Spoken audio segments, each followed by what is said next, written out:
Office روم کی chair پر بیٹھے بہرام نے آئی جی سرفراز سے پوچھا، کچھ معلوم ہوا؟ اس کے پوچھنے پر اس نے مایوسی سے سر انکار میں ہلایا۔ آئی جی صاحب کے جواب پر اس نے اپنے لب بھینچ لیے تھے۔ ڈونٹ وری، کامیابی ہم سے دور نہیں۔ انہوں نے اس کی ہمت بندھائی جس کی اسے قطعی ضرورت نہیں تھی، کیونکہ وہ جانتا تھا کہ اگر کامیابی دور بھی ہوتی تو اسے اپنے قریب گھسیٹ کر لے آتا۔ آئی نو، میں سوچ رہا ہوں کہ ہوم منسٹر کے ساتھ ہوئے اتنے بڑے حادثے پر براک ڈینیل کی آمد نہیں ہوئی۔ وہ انگلی میں گھماتا پن باکس میں ڈال کر چھت پر لگے فانوس کو دیکھنے لگا، جس کی روشنی اس کی آنکھوں میں چبھ رہی تھی، مگر وہ پھر بھی مسلسل اس کو دیکھتا رہا۔ ہاں، یہ میں نے معلوم کروایا تھا، اور انفارمیشن ملی ہے کہ وہ آؤٹ آف کنٹری ہے اپنی کسی گرل فرینڈ کے ساتھ، پر تم پریشان مت ہو، وہ جلد ہی لوٹے گا، کیونکہ ان کی میٹنگ کی تاریخ قریب آ رہی ہے۔ ان کی بات سنتے ہوئے سامنے والی کی آنکھیں چمکی۔ بہت خوب، اور میں نے وہ وائس ڈیوائس ہٹا لیا تھا وہاں سے۔ ویسے بھی اب وہاں سے دوسرا مریض شفٹ ہو چکا تھا، جس کی کراہیں اتنی تیز تھی کہ میرے کان دکھنے لگے تھے۔ آئی جی صاحب کی بات پر وہ کہہ لگا اٹھا تھا، مجھے پہلے ہی معلوم تھا کہ وہ وہاں ایسی کوئی بات نہیں کریں گے، پھر بھی آپ کے اصرار پر گیا تھا میں۔ اب بھگتے آپ؟ اس نے آنکھیں گھما کر کہا تو اس پر ہنسنے کی باری آئی جی صاحب کی تھی۔ اب اس کا مطلب یہ تو نہیں جنٹل مین کے کوئی فائدہ نہیں ہوا؟ آئی جی صاحب آنکھیں ترچھی کر کے بولے، یہ تو تمہیں وہیں سے معلوم ہوا کہ وہ اپنی بیٹی کی حفاظت کے لیے ایک باڈی گارڈ رکھ رہا تھا۔ انہوں نے جتایا، جس پر بہرام نے مسکراہٹ دبا کر کونش بجا لایا۔ رومیسا کا بتاؤ۔ وہ تو ٹھیک ہے۔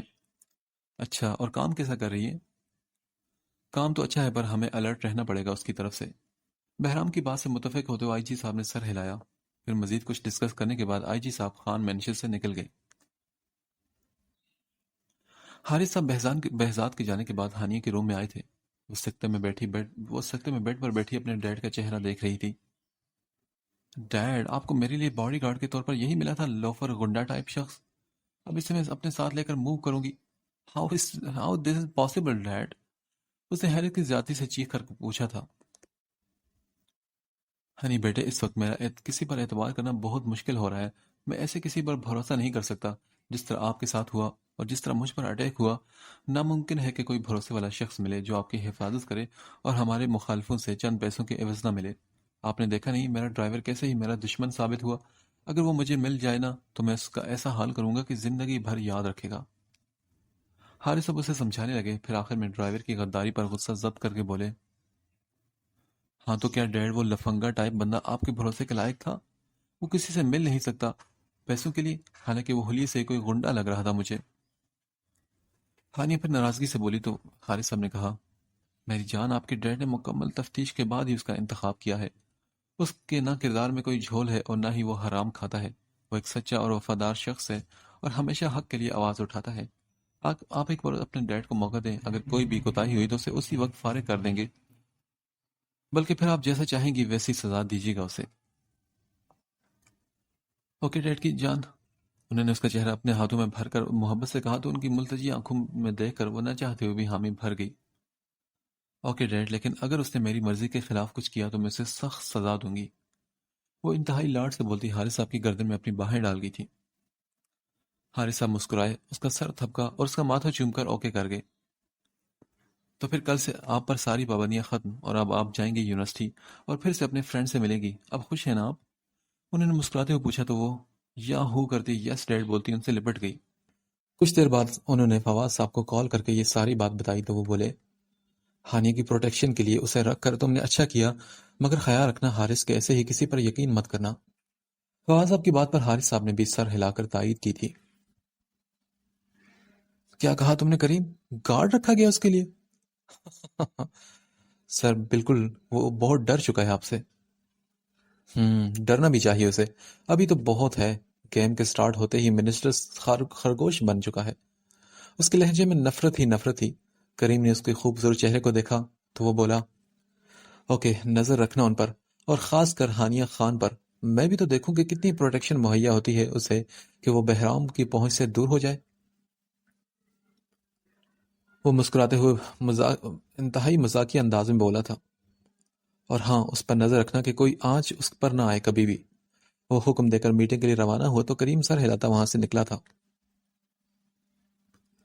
بہزاد نے واپس آ کر جب انور سے اپنی نوکری کا ذکر کیا تو کچھ دیر حیرت کی زیادتی سے تو انور گھنگ رہ گیا تھا، اور پھر خوش ہوتے ہوئے اس نے اپنے ساتھ بیچ لیا۔ پھر انور اسے نصیحتیں کرنے لگا کہ کیا کرنا ہے، کیسے کرنا ہے، کیونکہ اس نے باڈی گارڈ کی کافی فلمیں دیکھی ہوئی تھی اور ان کے مطابق وہ بہزاد کو سمجھا رہا تھا۔ بس کر دے میرے بھائی، سمجھ گیا ہوں تیری ساری باتیں۔ بہزاد اس کی نصیحتیں سنتے سنتے اکتا گیا تو پھر ہاتھ جوڑ کر بولا تھا، اچھا سن، یہ تو بتا، منسٹر کی بیٹی کیسی تھی؟ کسی افسرہ سے تو کم تو نہیں ہوگی نا؟ انور نے شرارت سے پوچھا تو بہزاد اس گھمنڈی لڑکی کو یاد کرتے ہوئے بد مزہ ہو گیا۔ ارے نہیں یار، کچھ خاص نہیں تھی، انتہائی بدتمیز بد اخلاق ہونے کے ساتھ مغرور بھی تھی، جیسے عام امیروں کی اولادیں ہوتی ہیں، اس نے کہا تو انور نے منہ بنا کر سر ہلایا۔ ہاں ظاہر ہے، اب سب کچھ فلموں کی طرح تھوڑا ہی ہوگا کہ ہیروئن کو اپنے گارڈ سے پیار ہو جائے۔ چل کچھ الگ صحیح، اس نے سر ہلاتے ہوئے دل محسوس کر کہا، پر اس کے لہجے میں افسوس بھی تھا کیونکہ اس نے اپنے دوست کے لیے ایک سیکنڈ میں ہی اس ہوم منسٹر کی لڑکی کو سیٹ کر لیا تھا۔ چل کوئی نہیں، نوکری مل گئی ہے تو چھوکری بھی مل ہی جائے گی، اس نے بہزاد سے زیادہ خود کو تسلی دی کیونکہ وہ اپنے دوست کو آباد دیکھنا چاہتا تھا جس کا اس دنیا میں کوئی نہیں تھا۔ بہزاد نے سڑک کی طرف دیکھا جہاں گاڑیاں اپنی تیز رفتاری سے بھاگ رہی تھی۔ کل سے جاؤ گے تم؟ کپڑے کوئی ڈھنگ کے ہیں کہ نہیں، اور تنخواہ کتنی ہے تمہاری؟ انور کو پھر سے اس کے کپڑوں کی ٹینشن ہوئی تو کیونکہ وہ اپنے دوست کو پرفیکٹ دیکھنا چاہتا تھا۔ یار کپڑے بہت ہیں، وہی جب تک تنخواہ نہیں مل جاتی ان پر ہی گزارا کرنا پڑے گا، اور تنخواہ اتنی ہے کہ سمجھ لو ساری ضرورتیں پورے ہونے کے بعد بھی میری جیب فل رہے گی۔ یار تو نے ایڈوانس نہ لے کر اچھا نہیں کیا، کچھ لے لیتا نا پیسے۔ انور نے اسے کہا تو وہ بولا، بس یار مجھے اچھا نہیں لگا، میں چاہتا ہوں کہ پہلے میرے کام کو دیکھیں اور پھر مجھے سیلری دیں تو ٹھیک رہے گا۔ اس کی بات پر انور نے بھی سر ہلا کر تائید کی۔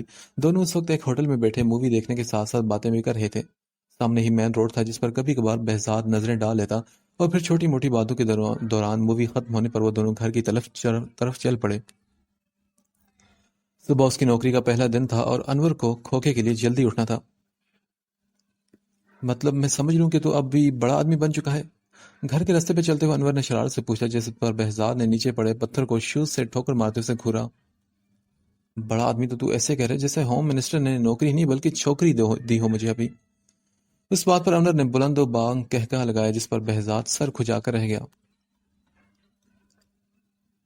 سن میری بات، فرض میں کوتاہی ہی ہے، اس نے چھیڑا تو وہ منہ بنا گیا۔ ہاں تو میں کون سا رخصت کروا کر لا رہا ہوں بھائی، ایسی مغرور گھمنڈی نک چڑی کو تو میں منہ تک نہ لگاؤں، ایسا ویسا تو دور کی بات ہے، یہ تو بس مذاق تھا۔ اس نے سر جھٹک کر صفائی دی اور آگے بڑھ گیا تو انور بھی ہنستا ہوا اس کے پیچھے چلا آیا۔ اگلی صبح وہ تیار ہو کر 9 بجے ہوم منسٹر کے گھر پہنچا۔ ملازم نے ایک پسٹل کے ساتھ اسے لائسنس دیا اور کہا، یہ تمہارے لیے ہے، جسے شکریہ کہتے ہوئے بہزاد نے اٹھا لیا اور گن بیلٹ میں لگا کر لائسنس جیب میں رکھ لیا۔ پھر اس نے ملازم کو کہا، میڈم کو بلا دیں، یونیورسٹی کے لیے نکلنا تھا، 9 بج چکے ہیں۔ ملازم اسے ایسے دیکھنے لگا جیسے بہزاد نے کوئی غلط بات کر دی ہو۔ انتظار کرو تم، بیبی خود آ جائیں گی، ملازم نے اس کی پونی میں بندے بالوں کو اور پھر گھنی داڑھی اور مونچھوں کو دیکھ کر کہا۔ بہزاد اسے خود کو سر سے پاؤں تک دیکھتا پا کر اپنے آپ کو دیکھنے لگا۔ اچھا خاصا تو تھا، وہ نئے جوتے پہنے تھے جو وہ انٹرویو کے لیے پہن کر جاتا تھا، آف وائٹ شرٹ اور بلیک جینز پہنے وہ ٹھیک ٹھاک لگ رہا تھا، صرف اس کے بال بڑے ہوئے تھے جنہیں چھوٹی سی پونی میں اس نے جکڑ رکھا تھا۔ ملازم چلا گیا اور وہ میڈم کا انتظار کرنے لگا، اور انتظار اتنا طویل نہیں رہا۔ تبھی وہ سامنے ہی سیڑھیوں سے ٹک ٹک کرتی، بلیک شارٹ شرٹ اور بلیک ہی جینز میں گلے میں پنک سکارف باندھے، کندھے پر بیگ لٹکائے، گولڈن بالوں کی پونی ٹیل بنائے موبائل میں مصروف مسکراتی ہوئی نیچے اتر رہی تھی۔ اسے دیکھ کر ایک پل کے لیے تو بہزاد کی نظریں اس حور پر رک سی گئیں، پر دوسرے ہی پل اس نے خود کو کنٹرول کیا اور اپنی نظریں پھیر لی۔ وہ جنگلی آیا اب بھی؟ اس کی نظریں اسکرین پر تھی۔ اس نے عبداللہ سے انتہائی نفرت بھری آواز میں پوچھا، اور اپنے لیے جنگلی خطاب پر بہزاد نے اپنا غصہ بڑی مشکل سے کنٹرول کیا تھا۔ جی بیبی، سامنے ہی آپ کا ویٹ کر رہا ہے وہ، عبداللہ نے مسکراہٹ روکتے ہوئے کہا تو ہانیہ نے سر اٹھایا۔ سامنے ہی وہ کل سے بدلا اپنی کالی آنکھوں پر غصہ سے جائے کھڑا تھا۔ اس کی نظریں ایک پل کے لیے ٹھہریں اور دوسرے ہی پل وہ نفرت سے سر جھٹک کر آگے بڑھی۔ بہزاد بھی لب بھیجے اس کے پیچھے آیا۔ جب وہ اپنی گاڑی کے پاس آئی، اس کے ہر انداز سے مغروریت جھلک رہی تھی۔ میڈم گاڑی میں ڈرائیو کروں گا، آپ پیچھے بیٹھیں، وہ سامنے آ کر بولا، جس پر ہانیہ نے پہلے حیرت اور پھر غصے سے دیکھا۔ تم گارڈ ہو، ڈرائیور نہیں، اس لیے اپنی اوقات میں رہو۔ وہ غصے سے بولی تو اس نے کہا، میڈم میں اوقات میں ہوں اور میری ڈیوٹی آپ کی پروٹیکشن کرنا ہے، اس لیے گاڑی میں خود ڈرائیو کروں گا تاکہ اگر کوئی حملہ کرے بھی تو میں اسے سنبھال سکوں۔ وہ اس کے سبز نین کٹوروں میں دیکھتا سنجیدگی سے بولا تھا، تم تم 2 ٹکے گارڈ مجھ سے بحث کر رہے ہو، اپنی مالکن سے، لفنگے کہیں گے۔ وہ غصے سے گرائی تو آس پاس کے ملازم اور گارڈز ان کی طرف بھی متوجہ ہو گئے۔ دیکھیے میڈم، میں بحث نہیں کر رہا، میں آپ کی سیفٹی کے لیے یہ کہہ رہا ہوں، اب آپ آرام سے پیچھے بیٹھے، گاڑی آج سے میں خود ڈرائیو کروں گا۔ وہ بھی اپنی بات سے پیچھے ہٹنے والا تھا نہیں، کیسے گوارا کرتا کہ لڑکی گاڑی چلائے اور وہ خود پیچھے بیٹھے۔ میں دیکھ لوں گی، آؤٹ، دفع ہو جاؤ یہاں سے، نہیں چاہیے مجھے کوئی guard, get lost from here. وہ اپنا بیگ نیچے پٹختی گھال کے بل چلائی، جس پر بہزاد اسے حیرت سے دیکھنے لگا۔ یہ لڑکی تھی یا آفت؟ اتنی سی بات پر اتنا شور؟ ہانی بیٹے، کیا ہوا؟ سب خیریت؟ میٹنگ لے جاتے حارث صاحب اپنی بیٹی کی چلانے کی آواز سن کر حیران و پریشان سے پورچ میں آئے تھے۔ ڈیڈ دیکھیں ایسے، یہ مجھ سے بحث کر رہا ہے، اس وائلڈ مین کی اوقات تو دیکھیں، ہانی خان سے بحث کر رہا ہے۔ آپ اسے ابھی کے ابھی اسی وقت یہاں سے فارغ کریں، مجھے نہیں چاہیے کوئی پروٹیکشن، اور میں خود کر لوں گی اپنی پروٹیکشن۔ وہ حارث صاحب کو بتانے لگی، البتہ غصے بھرے سب نین اس کے غصے بھری آنکھیں بغضات پر ہی ٹکی تھی۔ اس ساری کارروائی کو سمجھتے ہوئے حارث صاحب نے ایک گہری سانس بھری، پھر انہوں نے بہزاد کی طرف رخ کر پوچھا، بحث کی وجہ کیا ہے؟ سر، بحث کی بات نہیں، میں نے صرف اتنا کہا کہ حملہ اچانک ہو سکتا ہے، اس لیے گاڑی میں خود ڈرائیو کروں گا، آپ پیچھے آرام سے بیٹھیے۔ یہ سن کر حارث صاحب نے ہانیہ کے ہاتھ سے کیز لے کر بہزاد کو تھمائی اور شاکڈ ہانیہ کا سر اپنے سینے سے لگایا۔ ہنی بیٹا، سمجھنے کی کوشش کریں نا، آپ ایسا نہیں کرتے ڈارلنگ، یہ ٹھیک کہہ رہا ہے، آپ اپنے ڈیٹ کے لیے ایڈجسٹ کریں پلیز، اٹس مائی ریکویسٹ۔ انہوں نے انتہائی عاجزانہ لہجے میں ریکویسٹ کی تو وہ غصے سے ان سے الگ ہوتی گاڑی کی پچھلی سیٹ کا دروازہ کھول کر اندر بیٹھ گئی اور حارث صاحب کی ہدایات سنتے ہوئے بہزاد سر ہلا کر گاڑی کی ڈرائیونگ سیٹ پر بیٹھا۔ اس کے لبوں پر بھی ایک ہلکی سی مسکراہٹ تھی۔ بیگ کون اٹھا کر دے گا مجھے؟ ہاں، انتہائی سخت تیوروں سے وہ پیچھے سے بولی تو بہزاد نے بیگ ویو مرر میں اسے دیکھا، جہاں اس کی سبز آنکھیں سرخ ہو رہی تھی۔ وہ سر جھٹک کر باہر نکلا اور بیگ اسے دے کر واپس اپنی سیٹ پر آیا، پھر پورچ سے اس نے گاڑی نکال لی۔ سنو، نام کیا ہے تمہارا؟ اس نے رکھائی سے پوچھا، جیسے اس نے کہا تھا تعارف کے لیے۔ بہزاد نے بھی نہ چاہتے ہوئے اپنا نام بتایا اور پھر بیک ویو مرر میں دیکھا، جہاں اس کا سر موبائل پر جھکا ہوا تھا۔ اس نے سن کر بھی انسنا کر دیا تھا۔ نکچڑی کہیں کی! بہزاد نے منہ ہی میں یہ کہا۔ تم نے کچھ کہا؟ نہیں، تمہارے کان بج رہے ہیں، میں نے کچھ نہیں کہا۔ اس نے تم کہا، وہ کیوں آپ کہے، یہ سوچتے ہوئے پھر بڑبڑایا کہ وہ ناک چڑھا کر رہی تھی۔ سنو جنگلی انسان، اونچی آواز میں بات مت کیا کرو، اور یوں بڑبڑا کر کیا ثابت کرنا چاہتے ہو تم؟ موبائل بیگ میں رکھتی اب وہ اس کی جانب متوجہ ہوگی اور بہزاد نے بھی کوفت سے سانس خارج کی۔ کیا تم کبھی اسکول گئے ہو؟ اور یہ بال اتنے بڑے کیوں رکھے ہیں تم نے؟ کٹوا کب رہے ہو تم؟ اور مونچھیں داڑھی دیکھی اپنی؟ پونی باندھ کر خود کو تم جمان سمجھتے ہو؟ وہ ایک ہی سانس میں ڈھیر سارے سوال کرتی اس کی پونی کی طرف اشارہ کر کے پوچھنے لگی، میڈم اس سب میں میری جواب کرنے کی نہیں تو مہربانی ایسے سوال مت کریں۔ وہ کچھ دیر پہلے کی انسلٹ کا بدلہ لینے لگا اور حقیقت میں اس کا جنگلی کہنا اسے اس کے ضبط کا امتحان لے رہا تھا۔ اس کے جواب کی منتظر ہانیہ بھی لب بھینچ کی اور سر ہلاتی سیٹ کی پشت سے سر ٹکا گئی۔ اس کے خاموش ہونے پر افسوس ہوا اسے کہ بتا دیتا کہ تو کیا جاتا، پر نہیں، اگر یہ سب بتا دیتا تو وہ 10 جماعتیں پاس ہے تو اس نک چڑی کو موقع مل جاتا اسے مزید ذلیل کرنے کا، اس لیے اس نے خاموشی کو ہی بہتر سمجھا۔ ان کی گاڑی یونیورسٹی کے پارکنگ ایریا میں رکی تو وہ باہر نکلا اور اس کے لیے دروازہ کھولا۔ وہ باہر آئی اور بولی، تم یہیں رکو گیٹ پر، میرے ساتھ آنے کی ضرورت نہیں۔ وہ یہ کہتے ہوئے آگے بڑھی جبکہ بہزاد نے اس کی بات کی نفی کی۔ واقعی وہ بہت ضدی عورت تھی۔ چونکہ حارث صاحب نے یونیورسٹی کی انتظامیہ سے بات کر لی تھی بہزاد کی کہ ان کی بیٹی کی پروٹیکشن کے لیے اس کے ساتھ ہر وقت رہے گا، اور انہوں نے بہزاد کو بھی سخت حکم دیا تھا کہ ایک پل کے لیے بھی ہانیہ کو اپنی نظروں سے اوجھل نہ ہونے دے۔ تبھی وہ بولا، I'm sorry میڈم، مگر مجھے صاحب نے آپ کے ساتھ ہر وقت رہنے کا کہا ہے۔ گاڑی لاک کرتے اس کے پیچھے چلایا۔ اس کے جواب پر ہانیہ غصے سے مڑی۔ بہزاد پھر سے اس کی چھوٹی سی ناک پر غصہ دیکھ کر رہ گیا تھا۔ یا اللہ، یہ کیا چیز بنائی ہے آپ نے، اتنا غصہ! تم جنگلی انسان، تم پونی باندھ کر خود کو جان یا مان سمجھنے والے مجھے انکار کرو گے؟ وہ پھر سے اس کی پونی کو نشانہ بنانے لگی۔ وہ مزید کچھ کہتی پیچھے سے آتی آواز پر مڑی تھی۔ Honey darling. اس کے گروپ کا ٹولہ ہانیہ کو دیکھ کر اس کی جانب بڑھا تو وہ بھی بیگ بہزاد پر پھینکتی ان کی طرف بھاگی۔ جان یمان کون ہے؟ اللہ کا شکر ہے کہ میں اس سے بہتر ہی ہوں، وہ منہ بنا کر اس کی نقل اتارتا بولا تھا۔ اسے وہ اندیکھا ہیرو بالکل بھی پسند نہیں آیا تھا۔ ہاں البتہ اگر وہ مجھے سلمان کا خان کہہ سکتی تو کیا زیادہ اس کا، اسے میں نے کئی بار دیکھا ہے، اور اگر ہماری کوئی کہانی بنی تو تمہاری دوست کو لے کر جانے کے بجائے میں پہلے تفتیش کروں گا اور پھر تمہیں لے کر جاؤں گا۔ سب سے باری باری گلے ملتے ہوئے اس کی پشت کو دیکھتے ہوئے مسکرا کر بس سوچتا سر جھٹک گیا تھا۔ ہانی ہو از دس ہینڈسم مین؟ اس کی فرینڈز بہزاد کو سر سے پاؤں تک دیکھتی ستائش بھرے انداز میں سوالی نگاہوں سے ہانیہ سے پوچھنے لگی۔ ان امیر زادیوں کی آنکھوں میں اس کے لیے پسندیدگی کے رنگ بالکل نمایاں تھے، جنہیں دیکھ کر بہزاد نے اپنے چہرے پر سر تاثرات سجا لیے، اور ہانیہ وہ تو ہینڈسم لفظ پر دل و جان سے جل اٹھی تھی۔ یہ باڈی گارڈ ہے میرا، ہانیہ منہ بنا کر انتہائی نفرت سے بولی۔ ہانیہ کی بات سن پر سبھی کہہ لگا کر ہنس پڑے تھے۔ کیا کہا؟ بیبی کا باڈی گارڈ؟ یار مجھے کہہ دیتی میں بن جاتا تمہاری باڈی گارڈ۔ اس کا دوست سیم سامنے آ کر مسکراتے ہوئے مانی خیز نظروں سے اسے دیکھ کر بولا تو بہزاد نے چونک کر اس گولڈن بالوں والے چوسے آم کی گھٹلی کو دیکھا اور اس کی نظروں کا مفہوم سمجھتے ہوئے دانت پیسنے لگا۔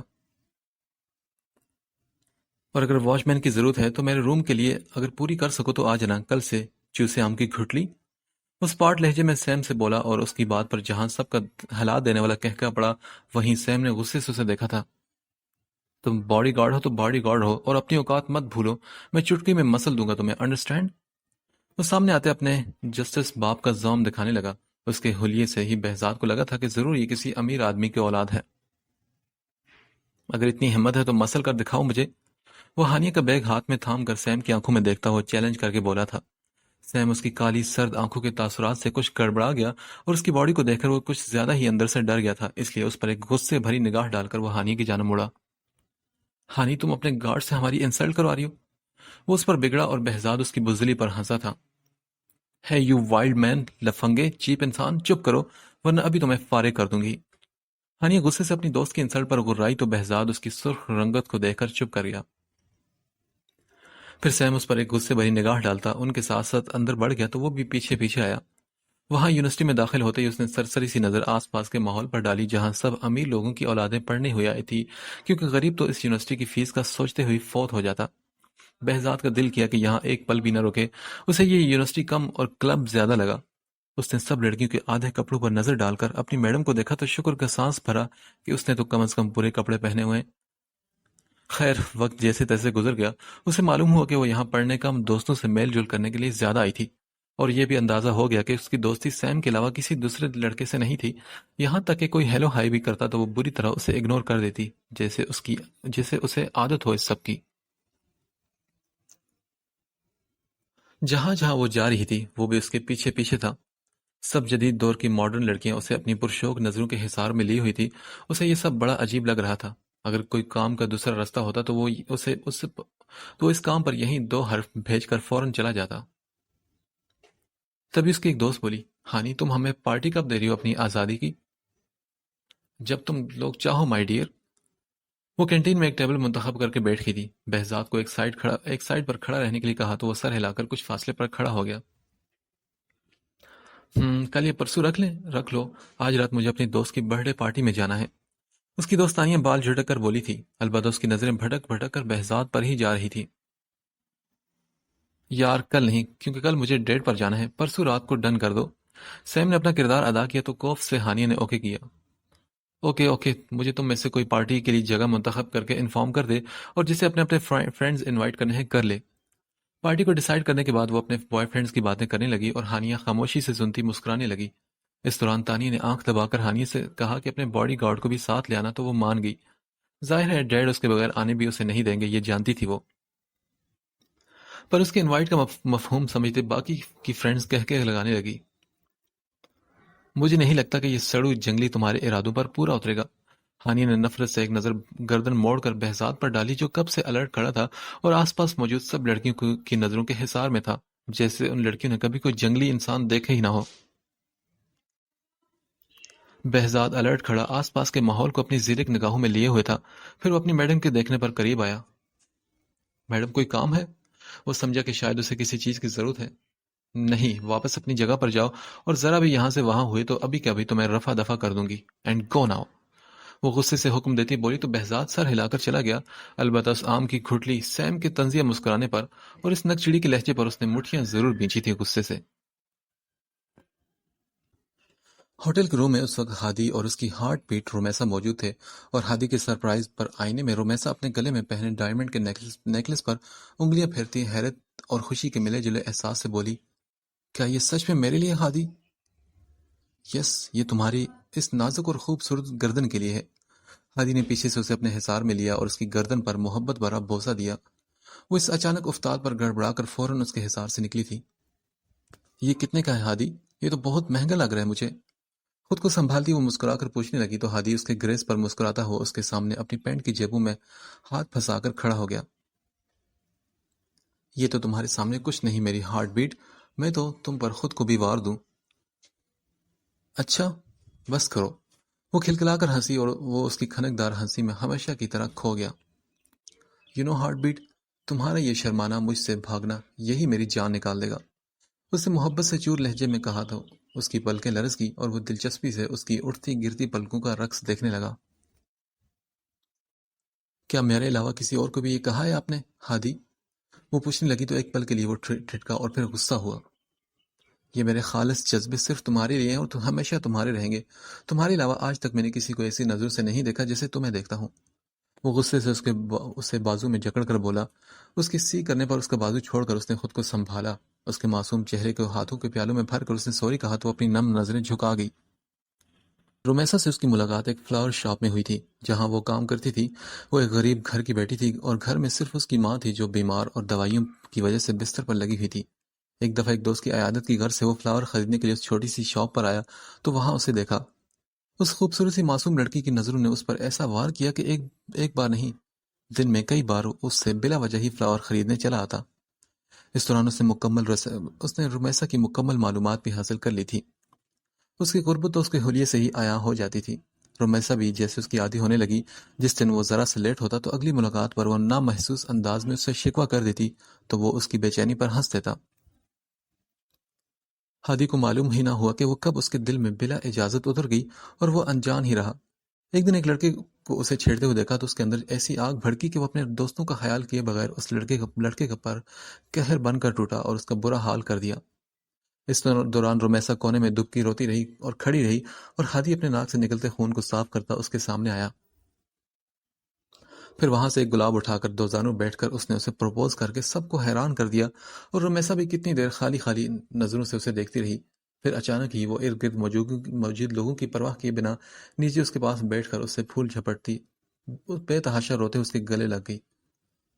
اس کے بعد ہادی نے اسے زبردستی گھر بٹھا دیا تھا اور وہ اب ہر ماہ اچھی خاصی رقم اس کے اکاؤنٹ میں ٹرانسفر کر دیتا تھا.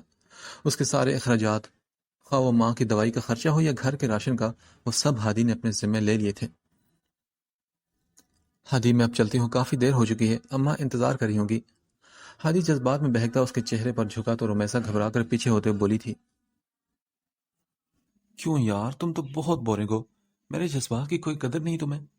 ذرا میرے پاس تو آؤ تاکہ میں اپنے جذبات بیان کروں، پھر ہی کچھ احساس ہو تمہیں. ہادی بد مزہ ہوتے اسے دیکھ کر بولا تھا تو رومیسا بھیگی ہتھیلیوں سے زبردستی مسکرائی اور پھر بولی، میں نے آپ کو پہلے ہی بتا دیا تھا نا ہادی کہ جب تک آپ اپنے ڈیڈ کے ساتھ میرا رشتہ لے کر نہیں آتے، مجھے ایک مضبوط اور جائز رشتے میں باندھ نہیں لیتے، مجھ سے ایسی کوئی توقع مت رکھیے گا. وہ یہ بات سختی سے بولی اور یہاں آ کر ہادی بے بس ہو گیا. وہ جانتا تھا کہ اس کا باپ قطعی طور پر اس مڈل کلاس لڑکی کو اپنی بہو نہیں بنائے گا. ان کی آنکھوں پر تو صرف ہانیہ خان کی دولت کی پٹی بندھی تھی. ان کا عہد تھا خود سے کہ وہی ان کی بہو بنے گی، تو پھر وہ کیسے کرتا یہ سب؟ اس نے تو سوچا ہی نہیں تھا کہ ہانیہ سے شادی کے بعد وہ اپنی پسند سے رومیسا سے شادی کرے گا، پر درمیان میں ہانیہ اپنا ناٹک کر کے نکاح ملتوی کر گئی. ورنہ آج اس کی ہارٹ بیٹ اس کے بہت قریب ہوتی اور اس سے یوں نہ کتراتی. اچھا چلو، میں تمہیں ڈراپ کر دوں. جس پر افسوس سے سر ہلا وہ سنجیدگی سے بولا تو افسوس سے سر ہلا کر رومیسا نے نیکلس گلے سے اتارا اور اس مخملی کیس میں بند کر دیا۔ وہ اس کے پیچھے نقاب میں چلتی ہوئی گاڑی تک آئی تو ہادی نے اس کے لیے گاڑی کا دروازہ کھولا۔ وہ اندر بیٹھی تو ہادی دروازہ بند کر کے ڈرائیونگ سیٹ کی طرف آیا۔ میری ہارٹ بیٹ، بہت جلد تمہارا یہ شکوہ بھی دور کر دوں گا اور پھر تم مجھ سے یوں دور جا کر دکھانا۔ وہ اس کے ہاتھ کی پشت پر لب رکھتا وہ بولا تو وہ شرما سی گئی۔ اس کی گلی کے سامنے گاڑی روکنے پر وہ خدا حافظ کہتی ہوئی گاڑی سے نیچے اتری۔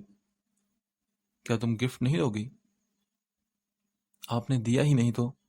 رومیسا منہ بنائے اسے دیکھنے لگی اور اس کے منہ بسورنے پر وہ مسکرایا اور اپنی جیب سے چاکلیٹس نکال کر اس کی طرف بڑھا دی۔ وہ خوشی سے اس کے ہاتھ سے چاکلیٹ چھپٹ کر مسکرا کر اسے دیکھنے لگی تو ہادی بھی محبت پاش نظروں سے اس کے گالوں پر ہنسنے سے پڑنے والے ڈمپلز دیکھنے لگا۔ پھر اس کے گلی میں اندر جانے تک وہ وہیں کھڑا رہا۔ وہ محبت سے بلیک چادر میں لپٹے اس سے جاتا دیکھتا رہا۔ جب وہ نظروں سے اوجھل ہوئی تو اس نے گاڑی سٹارٹ کر دی۔ مجھے شاپنگ پر جانا تھا، کہاں رہ گیا وہ جنگلی؟ اپنے یونیورسٹی کے دوستوں سے ایک ماہ بعد مل کر اس کا موڈ ایک دم فریش ہو گیا تھا۔ پھر اس نے بہزاد کو منہ بھی نہیں لگایا تھا۔ وہ یونیورسٹی سے گھر آ کر فریش ہوئی اور کھانا کھانے کے بعد شام کے وقت سیڑھی سے نیچے اترتی ایک ملازم پر چیخ کر بولی تھی۔ بہزاد نے اس نکچڑی کو دیکھتے ہوئے دانت پیس کر اپنی جانب متوجہ کیا۔ میڈم، میں یہاں ہوں۔ اس کی پکار پر ہانی نے دیکھا وہ لاؤنج میں ایک سائڈ پر کھڑا تھا۔ وہ سر ہلاتی ہوئی نیچے آئی۔ اس نے اپنا کلچ اس کی طرف پھینکتے ہوئے کہا، کیچ اٹ۔ وہ کلچ بہزاد کے پاس پاؤں میں آ کر گرا۔ بہزاد نے ایک نظر اس پر ڈالی اور خود اسے حیران چھوڑ کر گاڑی نکالنے کے لیے آگے بڑھ گیا۔ یو جنگلی، تم نافرمان وائلڈ مین، تم نے میرے حکم سے انکار کیا۔ وہ چیختی ہوئی کلچ اٹھا کر اس کے پیچھے بھاگتی ہوئی آئی تھی۔ بیٹھیے میڈم۔ وہ اس کی چیخوں پر دھیان دیے بغیر گاڑی سے باہر نکلا اور اس کے لیے گاڑی کا پچھلا دروازہ کھولا۔ میں نے تمہیں کہا تھا کہ میرا کلچ کیچ کرو، کیوں نہیں کیا تم نے؟ وہ اس کا پرسکون چہرہ دیکھتی سامنے آ کر پوچھنے لگی۔ میڈم، میں باڈی گارڈ ہوں، آپ کا نوکر نہیں۔ وہ یہ لفظ چبا چبا کر بولا تو ہانیہ نے ٹھٹک کر اس کی سرد آنکھوں میں دیکھا۔ تم جنگلی ہو، تم ملازم ہی ہو میرے لیے، انڈرسٹینڈ؟ وہ غرا کر بولی تو بہزاد نے اوپر دیکھتے ہوئے گہری سانس خارج کی۔ اس کی اس طرح اوپر دیکھنے پر تو ہانیہ کے تن بدن میں آگ ہی لگ گئی۔ یو وائلڈ مین، تم اب اللہ سے میرے مرنے کی دعائیں مانگ رہے ہو؟ وہ اس کے کالر کو پکڑتی اسے جھنجھوڑ کر دھاڑی تھی۔ بہزاد اس کی اس جرت پر دھنگ رہ گیا۔ اگر اس کے مرنے کا خطرہ نہ ہوتا تو وہ ایک کھینچ کر لگاتا، پر اس کے نازک سراپے کو دیکھتے ہوئے صبر کے گھونٹ پی کر رہ گیا تھا۔ کیا ہوا؟ یہ کیوں اس کا کالر پکڑا ہو بیٹا؟ پورچ میں گاڑی رکی تو حارث صاحب باہر نکلتے ان کے پاس آئے اور اپنی بیٹی کے ہاتھ اس کے کالر سے ہٹائے تھے۔ ڈیڈ، آپ اس لفنگے کو نہیں جانتے، یہ اوپر کی طرف دیکھ کر اللہ سے میرے مرنے کی دعائیں مانگ رہا تھا۔ اس سے پہلے میں مر جاؤں آپ اسے ابھی کے ابھی جاب سے فارغ کریں۔ حارث صاحب نے حیرت سے اس کی بات سن کر بہزاد کو دیکھا، جس پر وہ شرمندہ سا ہو گیا، اور پھر وہ دل ہی دل میں بولا، حارث صاحب کیا پاگل بیٹی پالی ہے آپ نے۔ سر دیکھیے، ایسا کچھ نہیں، میں نے تو ایسے ہی سورج کی تپش کی وجہ سے اوپر دیکھا تھا، اور میڈم سے پوچھے کیا انہوں نے مجھے بد دعا دیتے سنا؟ بہزاد کا دل کر رہا تھا کہ ابھی اس آفت کو اٹھا کر کہیں دور پھینک آئے۔ چیونٹی جتنی تھی وہ، اور اس کے ساتھ آدھا دن گزار کر اسے لگ رہا تھا کہ وہ پاگل ہو جائے گا یا اس لڑکی کو کچھ کر دے گا۔ ہانی بیٹا، کیا آپ نے سنا تھا اسے بد دعائیں دیتے ہوئے؟ انہوں نے ہانی سے پوچھا، جو پہلے ان کی بات سن کر ٹھٹکی تھی اور پھر ڈھیٹ بن کر بغیر شرمندہ ہوئے انکار میں سر ہلاتی گاڑی میں بیٹھ گئی۔ حارث صاحب نے اس کی اس حرکت پر افسوس سے سر ہلایا اور پھر بہزاد سے پوچھا، ویسے کہاں جا رہے ہو تم لوگ؟ وہ سر، میڈم کو شاپنگ کرنی تھی، اس نے بتایا تو حارث صاحب سر ہلا کر اندر کی طرف بڑھ گئے اور وہ گاڑی کے اندر بیٹھی ہانیہ پر غصے بھری نگاہ ڈال کر ڈرائیونگ سیٹ پر بیٹھا اور پھر زور سے دروازہ بند کیا۔ دروازے کے زور سے بند کرنے پر ٹھا کی آواز پر وہ بھی ہڑبڑا کر رہ گئی۔ یہ تو ہمارے باپ کے پیسوں کی گاڑی نہیں، آہستہ بند کیا کرو دروازہ۔ وہ اس کی چوڑی پشت دیکھ کر ناپسندیدگی سے بولی تو بہزاد بھی لب بھیج کر رہ گیا۔ کاش کہ یہ میری ہوتی تو میں گاڑی سمیت تمہیں جلا دیتا۔ وہ منہ ہی منہ میں بڑبڑایا اور خود کو گھرتی ان سب آنکھوں کو بیک ویو مرر میں دیکھا۔ تم جو یہ چوں چوں کرتے ہو ذرا اونچی آواز میں کیا کرو تاکہ میں بھی سنوں۔ وہ انتہائی نفرت سے بولی اور اپنے موبائل پر رینا کی کال آنے پر وہ اس سے باتوں میں مصروف ہوگی۔ وہ اس سے انگلش میں باتیں کرتی، کبھی منہ بناتی تو کبھی کہہ لگاتی۔